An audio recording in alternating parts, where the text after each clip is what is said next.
Hari ini, kamu mungkin memakai jasanya.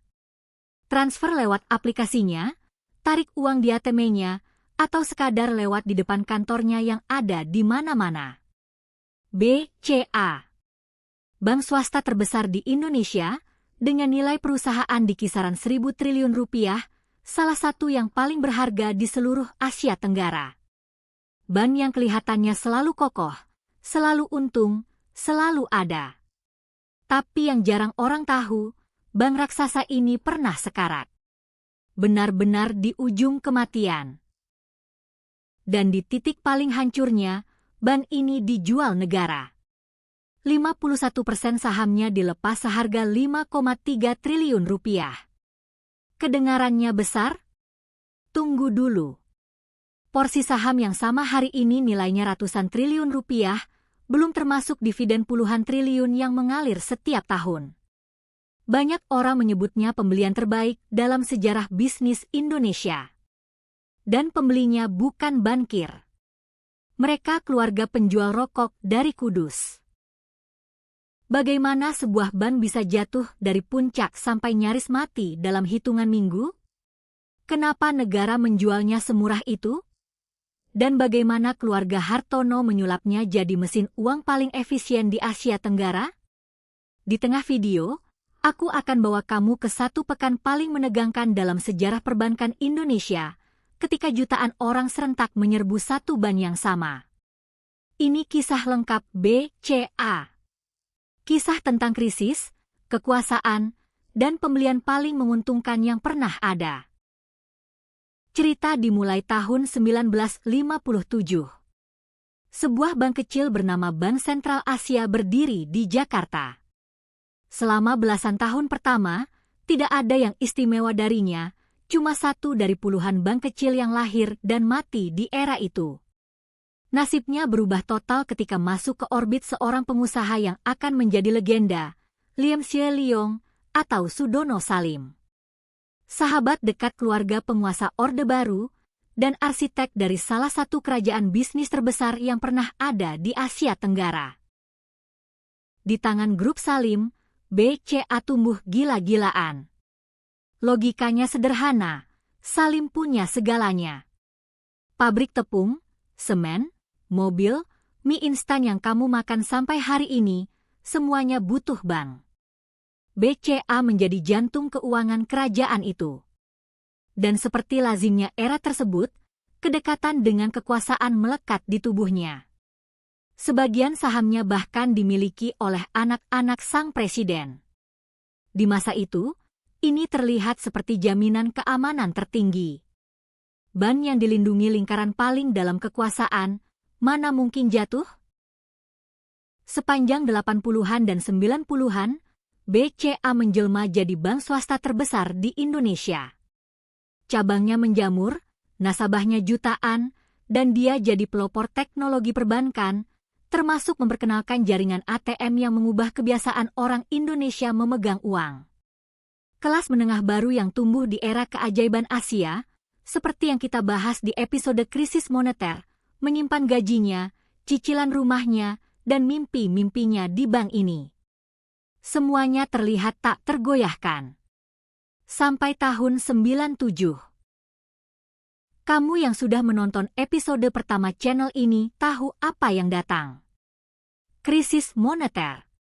Rupiah runtuh dari 2.450 ke belasan ribu per dolar. Perusahaan-perusahaan bertumbangan, termasuk kerajaan Salim yang penuh utang dolar. Dan perbankan, jantung dari segalanya, mulai kehabisan darah. Tapi BCA sebenarnya masih bertahan lebih lama dari banyak bank lain. Yang akhirnya menjatuhkannya bukan neraca keuangan. Yang menjatuhkannya adalah sesuatu yang jauh lebih cepat menular. Ketakutan. Mei 98. Jakarta terbakar oleh kerusuhan yang pernah kita bahas, dan tanggal 21 Mei, Soeharto mundur setelah 32 tahun berkuasa. Sekarang posisikan dirimu sebagai nasabah BCA di hari itu. Bank tempat kamu menyimpan seluruh tabunganmu dikenal luas sebagai Bank Grup Salim, sahabat sang presiden yang baru saja tumbang, dan sebagian sahamnya dimiliki anak-anaknya.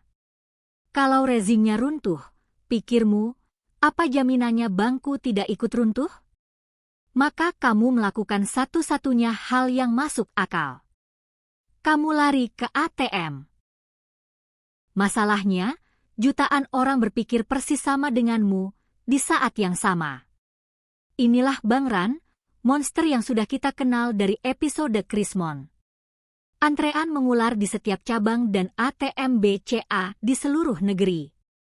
Orang-orang menarik uang sebanyak-banyaknya, bukan karena butuh, tapi karena takut kehabisan. Dan disinilah kejamnya logika perbankan. Tidak ada bank di dunia yang menyimpan semua uang nasabahnya dalam bentuk tunai. Uangmu disalurkan jadi kredit. Kalau semua menagih bersamaan, bank paling sehat pun mati lemas. Dalam hitungan hari, dana yang mengalir keluar dari BCA mencapai puluhan triliun rupiah. Sepertiga lebih simpanannya menguap. Tidak ada bank yang sanggup menahan pendarahan seperti itu. Bank Indonesia menggelontorkan bantuan likuiditas, dana talangan BLBI yang kisah gelapnya sudah pernah kita bongkar. Tapi lubangnya terlalu besar. Akhirnya, tanggal 28 Mei 98, tepat 1 minggu setelah Soeharto lengser, pemerintah mengambil alih BCA. Bank kebanggaan Salim resmi jadi pasien negara. Ironi sejarahnya tajam sekali. Bank yang besar karena dekat dengan kekuasaan, tumbang justru karena kedekatan yang sama. Aset yang selama puluhan tahun jadi perisainya berubah jadi racunnya dalam satu malam. Ini pola yang akan terus kamu temukan di dunia bisnis. Keunggulan yang bergantung pada satu pelindung adalah keunggulan yang menunggu tanggal kedaluarsa. Dan ketika tanggal itu tiba, tagihannya datang sekaligus, tanpa cicilan. Negara lalu melakukan operasi penyelamatan raksasa lewat lembaga bernama BPPN, Badan Penyihatan Perbankan yang dibentuk khusus untuk membereskan puing-puing krisis. Utang keluarga Salim ke negara, termasuk gara-gara BLBI, dibayar dengan menyerahkan aset-aset kerajaannya dan kepemilikan mereka di BCA praktis tersapu. Sebagai gantinya, negara menyuntikkan obligasi rekapitalisasi dan menguasai 92,8% saham. Bank swasta terbesar Indonesia, untuk sementara, jadi milik rakyat Indonesia. Nasib keluarga Salim sendiri layak jadi episode tersendiri. Untuk melunasi kewajiban triliunan rupiah ke negara, mereka menekan perjanjian penyelesaian yang memaksa mereka menyerahkan lebih dari 100 perusahaan sekaligus. Bukan perusahaan kaleng-kaleng. BCA, pabrik semen raksasa, perusahaan mobil, perkebunan, semuanya berpindah tangan ke negara untuk dijual demi menutup utang. Kerajaan bisnis yang dibangun 40 tahun, dipreteli dalam hitungan bulan.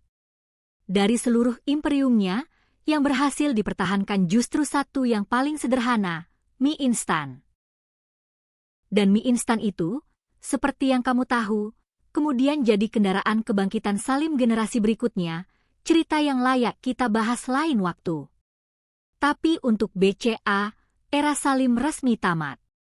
Dan ada satu aturan main yang penting kamu catat untuk babak lelang nanti. Pemilik lama yang bangkrut karena krisis dan sudah ditalangi negara, dilarang membeli kembali bank-banknya lewat pintu belakang. Aturan yang lahir dari kecurigaan yang sangat beralasan di era itu. Dan biar adil, mari catat ini. Penyelamatan perbankan era itu adalah salah satu operasi termahal dalam sejarah Republik.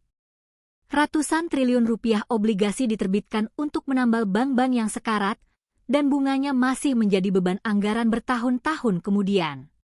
Kamu, lewat pajak yang dibayar orang tuamu dulu dan mungkin kamu hari ini, ikut menanggung biaya menyelamatkan sistem perbankan itu. Ingat fakta ini baik-baik, karena dia akan membuat babak selanjutnya terasa berbeda. Dari operasi penyelamatan itu, lahir satu paradoks yang jarang dibicarakan. BCA disuntik obligasi rekapitalisasi pemerintah senilai puluhan triliun rupiah. obligasi itu duduk di neracanya dan membayar bunga rutin dari kas negara. Artinya, di tahun-tahun awal pemulihannya, sumber pendapatan terbesar BCA bukan kredit ke pengusaha, melainkan bunga dari surat utang pemerintah. Para ekonom menjulukinya bank obligasi. Bank yang barusan diselamatkan uang rakyat, untung dari bunga yang juga dibayar uang rakyat. Ini bukan keanehan BCA sendirian, hampir semua bank yang direkap mengalaminya, dan pelan-pelan porsi obligasi itu dilepas seiring bank kembali sehat. Tapi fakta ini penting untuk memahami kenapa penjualan tahun 2002 kelak jadi begitu kontroversial. Karena pembeli BCA saat itu bukan cuma membeli bank dengan jutaan nasabah setia. Dia juga membeli aliran bunga obligasi negara yang aman dan pasti. Ibarat membeli sapi perah yang sudah disertai kontrak pembelian susunya oleh negara. Di bawah perawatan negara, kondisi BCA perlahan stabil. Nasabah yang dulu kabur mulai kembali, karena ternyata jaringan, teknologi, dan kebiasaan jutaan orang tidak ikut hangus oleh krisis. Tahun 2000, negara mulai menjual sahamnya sedikit demi sedikit ke publik lewat bursa. Dan tahun 2002, tibalah momen yang aku janjikan di awal. Negara memutuskan melepas kendali, menjual 51% saham BCA sekaligus lewat tender internasional. Siapa cepat dia dapat? Tidak. Siapa berani bayar dan lolos syarat, dia yang menang. Penjualan ke publik dimulai lewat penawaran saham perdana di bursa tahun 2000, di harga Rp1.400 per lembar. Sebagian rakyat biasa ikut membeli, dan mereka yang bertahan memegangnya sampai hari ini, setelah berkali-kali pemecahan saham dan panen dividen, menikmati kenaikan nilai yang berlipat-lipat. Itu catatan kaki yang manis. Tapi menu utamanya tetap lelang 51% di 2002, pertarungan memperebutkan kendali penuh atas bank terbesar Indonesia. Pesertanya kelas berat. Bank-bank dan dana investasi global ikut mengantre, karena semua orang tahu barang yang dilelang ini istimewa. 14 Maret 2002, pemenangnya diumumkan. Konsorsium Varindo, kendaraan investasi milik Farallon Capital dari Amerika bersama keluarga Hartono, pemilik Jarum. Harganya Rp1.775 per lembar. Totalnya sekitar Rp5,3 triliun untuk 51% bank terbesar di Indonesia. Keputusan itu langsung memicu kontroversi yang gaungnya terasa sampai bertahun-tahun. Para pengkritik menghitung dengan getir. Negara sudah menombok ratusan triliun untuk menyelamatkan perbankan, lalu menjual bank terbaiknya di harga 5 triliunan, di saat pasar masih lesu dan harga aset masih rendah. Seperti merawat pasien dengan biaya termahal, lalu begitu sembuh, pasiennya dijual murah. Pembelanya pun disorot, kenapa dana asing dan pengusaha rokok bukan investor perbankan? Perdebatan itu sah, dan sebagian ekonom masih memperdebatkannya sampai kini. Tapi ada sisi lain dari cerita itu yang juga harus jujur diceritakan. Tahun 2002, ekonomi Indonesia masih dianggap pasien ICU oleh dunia. Menjual aset negara saat itu ibarat menjual rumah di tengah banjir, penawarnya sedikit dan semua menawar rendah. Negara sedang butuh uang tunai untuk menambal anggaran dan menahan aset sambil berharap harga naik juga berisiko. Apakah harganya terlalu murah? Dengan kacamata hari ini, jelas. Dengan kacamata 2002, tidak ada yang berani memastikan BCA akan sesukses sekarang. Yang pasti, keluarga Hartono melihat sesuatu yang tidak dilihat banyak orang. Mereka bukan orang baru dalam mengubah barang biasa jadi mesin uang. Kerajaan mereka dibangun dari pabrik kretek di Kudus yang diwarisi dalam kondisi sulit, lalu dibesarkan jadi salah satu produsen rokok terbesar dunia. Mereka paham satu prinsip yang ternyata sangat cocok untuk perbankan. Bisnis terbaik bukan yang paling heboh, tapi yang dipakai jutaan orang setiap hari, berulang-ulang, tanpa berpikir. Dan begitulah cara mereka mengelola BCA, nyaris membosankan. Tidak ada ekspansi ugal-ugalan ke bisnis aneh-aneh. Tidak ada kredit jor-joran ke proyek-proyek berisiko. Fokusnya justru di hal yang paling tidak seksi, bank transaksi. Jadilah tempat orang gajian, bayar, transfer, dan menyimpan uang sehari-hari. Kalau jutaan orang menaruh uang di tempatmu bukan untuk bunga, tapi karena praktis, kamu mendapat harta karun perbankan yang paling dicari, dana murah. Dana murah ini rahasia utama mesin uangnya, jadi izinkan aku jelaskan 30 detik saja. Bank manapun mencari untung dari selisih, bunga kredit yang dia terima dikurangi bunga simpanan yang dia bayar. Kebanyakan bank harus memikat deposito dengan bunga tinggi, jadi selisihnya tipis. BCA tidak perlu. Jutaan nasabahnya menyimpan di tabungan dan giro berbunga nyaris nol, karena yang mereka cari kepraktisannya. Hasilnya, biaya dana termurah di industri, dan selisih keuntungan yang membuat bank lain iri sampai hari ini. Perjalanan teknologinya sendiri seperti kronik kebiasaan digital orang Indonesia. Awal 2000-an, KLIK BCA memperkenalkan jutaan orang pada pengalaman pertama perbankan lewat internet, lengkap dengan alat token kecil yang dulu terasa seperti gadget masa depan. Lalu MBCA di ponsel jadul, lalu aplikasi mobile yang kini menangani puluhan juta transaksi setiap harinya. Di setiap pergeseran zaman, dia jarang jadi yang paling dulu, tapi hampir selalu jadi yang paling mulus. Dan untuk kepercayaan finansial, mulus mengalahkan canggih. Ditambah satu obsesi yang konsisten, teknologi. Dari pelopor ATM, lalu internet banking, sampai aplikasi yang sekarang dipakai puluhan juta orang, BCA selalu menempatkan diri sebagai bank yang paling tidak merepotkan. Dan di era digital, kebiasaan adalah pari pertahanan terdalam. Orang bisa pindah bank dalam sehari, tapi memindahkan kebiasaan bertahun-tahun, nomor rekening yang dihafal semua kenalan, dan aplikasi yang otomatis terbuka saat mau bayar, itu hampir mustahil. Nasabah BCA bukan sekadar nasabah. Mereka penduduk tetap. Skalanya hari ini sulit dibayangkan dari bank yang pernah dijarah nasabahnya sendiri. Puluhan juta rekening, ribuan cabang dan belasan ribu ATM dari Aceh sampai Papua, dan posisinya yang unik sebagai bank default kelas menengah Indonesia. Gaji masuk ke sana, cicilan keluar dari sana, jual beli online berputar di sana. Ketika satu bank menjadi tempat bertemunya begitu banyak transaksi, dia bukan lagi sekadar perusahaan. Dia sudah jadi infrastruktur, seperti jalan tol atau jaringan listrik yang ekonomi kita jalan di atasnya. Dan disinilah letak pari pertahanannya yang paling dalam, yang membuat pesaing frustrasi. Bank lain bisa meniru aplikasinya, membajak orangnya, bahkan memberi bunga lebih tinggi. Tapi mereka tidak bisa meniru posisi sebagai titik temu. Kamu bertahan di bank yang sama dengan semua orang yang sering bertransaksi denganmu, karena transfernya instan dan semua orang hafal caranya. Efek jaringan seperti ini tumbuh makin kuat justru karena dipakai, seperti jalan setapak yang makin jelas karena makin sering dilalui. Hasil akhirnya bisa kamu lihat di papan skor hari ini. BCA rutin mencetak laba bersih puluhan triliun rupiah setiap tahun, salah satu bank paling menguntungkan dan paling efisien di Asia Tenggara. Nilai perusahaannya di bursa ada di kisaran 1.000 triliun rupiah, menjadikannya salah satu perusahaan paling berharga di Indonesia, seringkali nomor 1.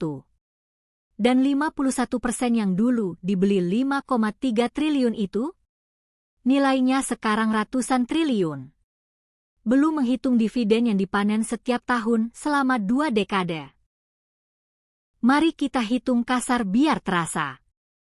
Uang 5,3 triliun yang berubah jadi ratusan triliun dalam 2 dekade lebih, itu pertumbuhan puluhan kali lipat, belum termasuk aliran dividen. Bandingkan dengan apapun, emas, properti, saham Amerika, hampir tidak ada yang menandingi. Itulah kenapa transaksi 2002 ini terus disebut sebagai pembelian terbaik dalam sejarah bisnis Indonesia. Dan bagi keluarga Hartono, BCA kini justru menjadi sumber kekayaan yang jauh melampaui bisnis rokok yang membesarkan nama mereka. Ada satu detail lagi yang membuat kisah pembelian ini makin legendaris.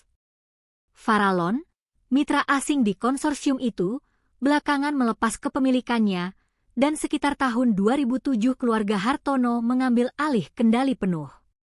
Artinya, pihak yang menikmati buah manis BCA hingga hari ini adalah keluarga Indonesia sendiri. Sebagian pengamat menyebutnya akhir yang membanggakan. Yang lain mencatat getir, kekayaan yang lahir dari krisis rakyat kini terkonsentrasi di satu keluarga. Dua-duanya benar. Dan dua-duanya adalah wajah ekonomi kita. Berkat mesin ini, Hartono bersaudara bertengger di puncak daftar orang terkaya Indonesia selama bertahun-tahun. Dan inilah plot twist yang jarang disadari orang. Kekayaan keluarga penjual rokok terbesar di Indonesia, hari ini, sebagian besar bukan lagi dari rokok, melainkan dari bank yang dulu dibeli dari puing-puing krisis. Krisis yang sama yang memiskinkan jutaan orang, menjadi titik balik yang melahirkan dinasti kekayaan terbesar di negeri ini. Sejarah memang tidak pernah adil membagi hikmahnya. Dan disinilah pelajaran paling penting dari seluruh kisah ini. Krisis adalah mesin pemindah kekayaan terbesar yang pernah ada.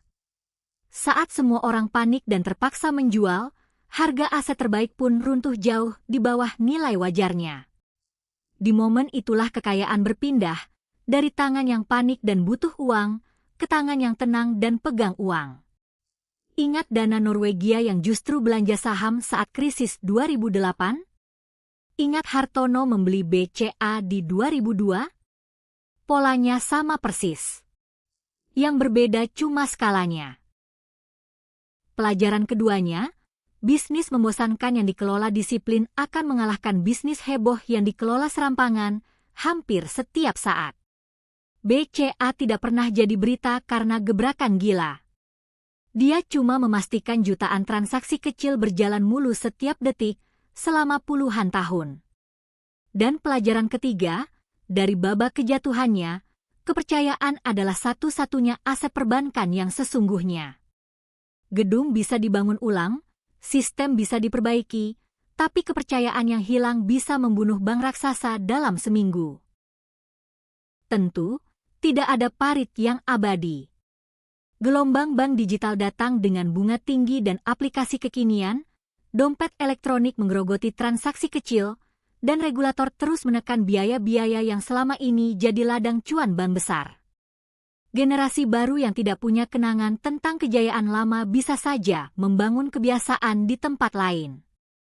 Sejarah perbankan dunia penuh raksasa yang terlihat abadi sampai tiba-tiba tidak.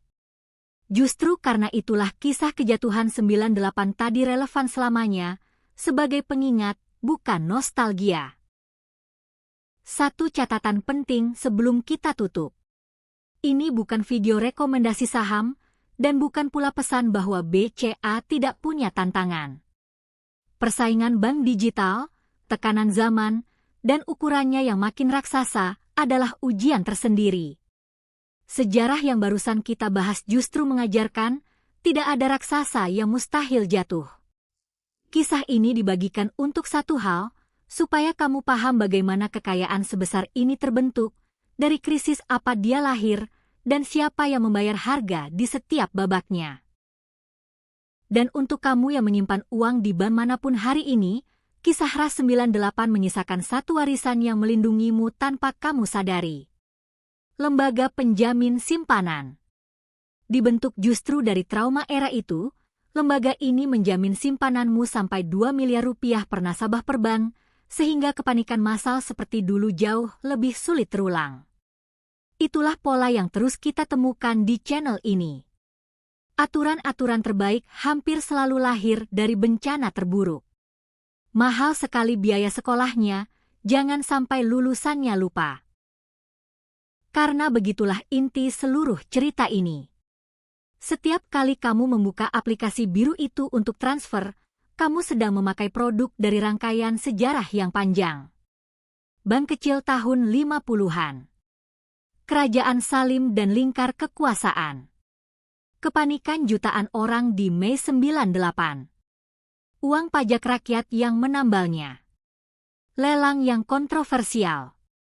Dan 2 dekade pengelolaannya membosankan tapi jenius. Semua sejarah itu terkompres dalam satu ketukan jarimu di layar. Ekonomi selalu punya cerita, bahkan di hal yang paling kamu anggap biasa. Kalau kamu suka kisah seperti ini, tekan subscribe dan nyalakan loncengnya. Kisah ini satu rangkaian dengan episode krisis moneter 98 yang jadi latar kejatuhannya, dan episode Norwegia soal siapa yang menang saat krisis. Dua-duanya ada di deskripsi.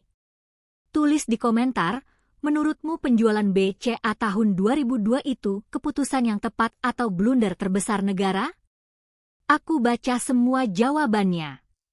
Sampai ketemu di kisah berikutnya.